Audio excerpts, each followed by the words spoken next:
All right, it is a big weekend. It is championship football weekend. This might be the best weekend of football. And for a chance to kind of break down what we're about to see and kind of talk a little bit about the narratives of this weekend, we have a three-time Super Bowl winning executive, a former GM, and the host of the Lombardi Line on VSiN, the man himself, Michael Lombardi. Thanks for joining us. And the Yeah, best I don't know about podcast out that, there. but it's good to, well, thank you. I appreciate that very much. It's good to be here. This is a great weekend. I think this is the weekend you measure your career by. I know it sounds a little bit short-sighted. We all want to go to the Super Bowl. We all want to win a Super Bowl, but to get to the Final Four is really, really hard.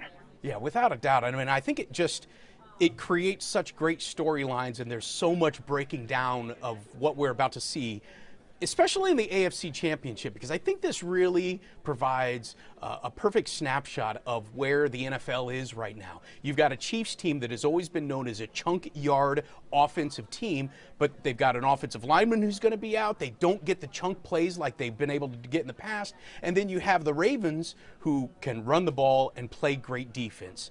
How do you see this game kind of playing out, especially now that weather is going to be a factor?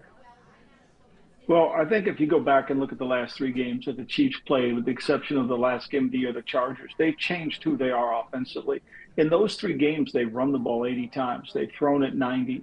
Mahomes has not thrown an interception. He's been very careful with the football. He hasn't tried to force anything. They've taken the profits. They've run the offense through Pacheco, which is what they need to do. They're not an explosive offensive team. He can't sit back there like he did the Raider game and hold the ball and hope a play is going to come. That's when he turned it over and they couldn't get anything going. So credit Andy Reid and really credit Patrick Mahomes for kind of changing how he is approaching this year towards the end of the year. You know, the Ravens are good in every single level of defense. The Chiefs don't have the speed to exploit them to make the big play, but they do have the ability to execute.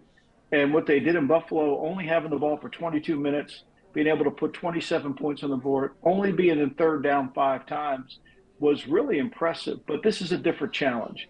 And I think that Baltimore, if they play from behind and they have to get this offensive line, which has at times struggled to pass protect in a full pass protection mode, then I think there's going to be some pressure. You know, with Joe Tooney not playing at left guard, that puts a lot of pressure on the inside of this Chief offensive line. And that's the strength of where the Ravens can attack. It just seems like every step of the way, it seems like the Ravens are positioned to be, to win this game, especially when you take a look at what they could do rushing the ball. And in this last game that the Chiefs played, they only had the ball for 47 plays. The defense was out there on the field for 76, 77 plays. That's a lot of pressure, especially if you're going to be out there on the field against a team that runs the ball like the Ravens. Yeah, I mean, and then when you look at the numbers, teams after playing Buffalo are 0-4 against the spread, 0-4 straight up. I mean, Buffalo takes a little bit out of you. They played a doubleheader on defense, Yeah. and Buffalo ran the football really effectively against them. And you've got to believe Baltimore in their run game will. So, but the Chiefs maximized every possession in that game to score 27, and they were able to make the plays that they needed to make. And the missed field goal, the drop pass, all those things worked in their favor. I want to walk you through the four quarterbacks that are the final four left standing, because each one of them has a little bit of a different narrative. And what I'd like to start is with Patrick Mahomes, two-time Super Bowl champion. He has always said that he is chasing Tom Brady. This would get him almost halfway there if he wins the Super Bowl this year. But is this almost like a legacy building weekend for Patrick Mahomes? Well, I think, the one thing we know about Brady is he's won it a lot of different ways, right? When he started out and won his first Super Bowl, they ran for 142 yards. He threw for 143. They were a run team then. His last Super Bowl, they scored 13 points. And then in between, down 24-14 to Seattle, 2 touchdowns in the fourth, down 28-3 to Atlanta, brings back, wins it in overtime. So Brady's kind of changed how he's played through the years. And I think Mahomes this year is starting that because of what the team around them looks like. So, yeah, I mean, look, when you win and you get the title games like Mahomes has gotten to, again, the title game, the championship for your conference, the Final Four is a measuring stick. And this kid's been able to do it every single year, and he's so talented. You can't rule him out. But this is a formidable opponent in Baltimore. They've played well all year. They've dominated for most of the year against every single opponent. And I don't think that the Chiefs have enough to really be able to, as great as Mahomes is, I think Lamar's great, and they can do some things on that Chief defense. Yeah, and the Lamar narrative actually is really interesting too, because obviously no Super Bowl appearances, but is this weekend the chance for him to get to the Super Bowl a measure of validation for Lamar Jackson? Well, you know, I think this is the first time Lamar Jackson is going to go play a team where he's got better skill players than the other team, where he has an offense that's better suited for his skill set than what he's done in the past. Remember, he's been in a running offense for most of his career. And now he's in a passing offense that does run. He's got down the field receivers. He can throw the ball inside. He gets Andrews back. Before when they got behind 14 to nothing to Tennessee, they couldn't come back. Now they have the ability to come back. They can throw the football effectively.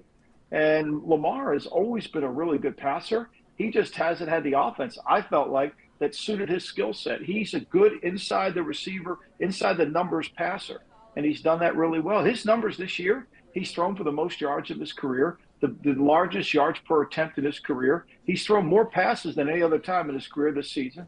So that passing game is different. So all the numbers before we get here are irrelevant because this is a completely different team. Well, and obviously it feels like Lamar Jackson is in line for an MVP award. And at one point this season, Brock Purdy's name was in the conversation for MVP. I mean, this is a Mr. Irrelevant as we move to the NFC Championship game with the 49ers. At one point, this guy was considered one of the elite this year. So do you think that this weekend for him is really about proving that he is in contention to be one of the elite quarterbacks? I think he already is. I don't understand the hate for Brock Purdy. I really don't get it. The guy's played really well.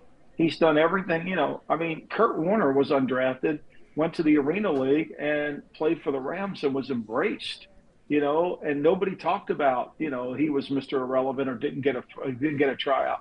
This poor kid, every single time you read about, oh, he's Mr. Irrelevant, and the system makes him a better player. Kurt Warner had Hall of Famers all around him, and nobody called him assistant quarterback.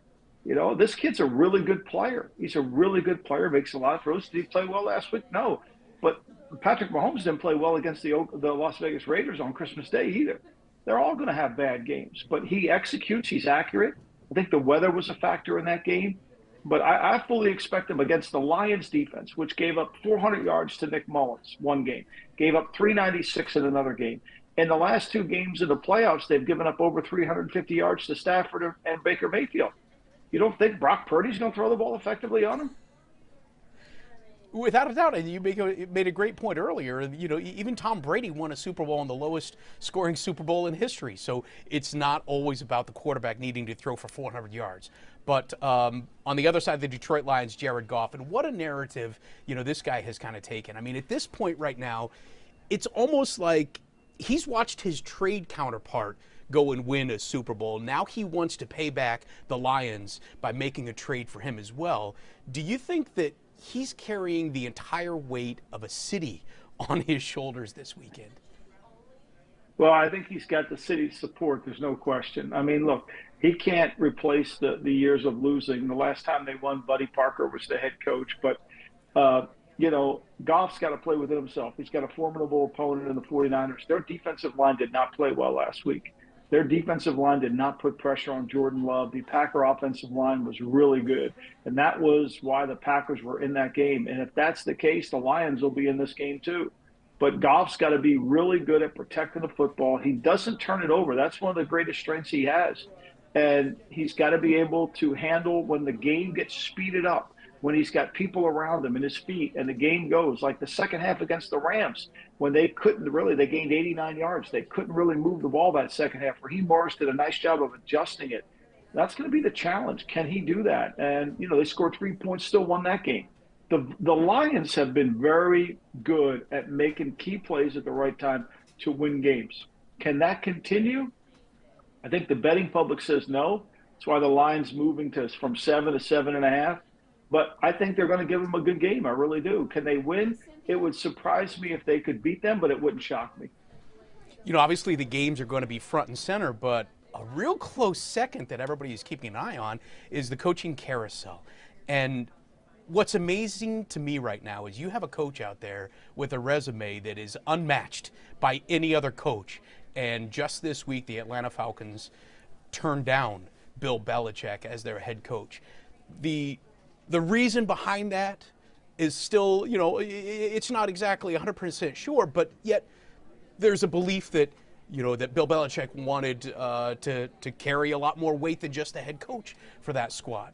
And I'm sure that, this is going to be a challenge for every NFL team to try to restructure their entire front office to accommodate Mr. Belichick. But do you think that he's got to change the expectations for the role that he will have to play if he wants to become a head coach again? Well, I mean, look, there's one thing about being loyal. There's another thing about being stupid. The Falcons haven't been to a playoff game in 6 years. What have they done correctly over the 6 years to say that their front office is entitled to no change? I mean, they're 7-10 the last 3 years, right? I mean, they haven't been to a playoff game in 7 years. They've only been, since Rich McKay's been the president, general manager, call him whatever you want. They've only been to the playoffs 6 years since 2004. They went to one Super Bowl, had a 28-3 lead, lost. And when Kyle Shanahan went out the door, they lost that program. So, there's one thing about having continuity. There's another thing about, are we really doing our jobs well? And when you fear competition, when you fear somebody coming in and making everybody better, you're really settling for mediocrity. So I think everybody's got this narrative way wrong. I mean, should Belichick acquiesce to Terry Fontenot, who's never won a Super Bowl, who's never led a team to a title, or should he put his plan in? You decide.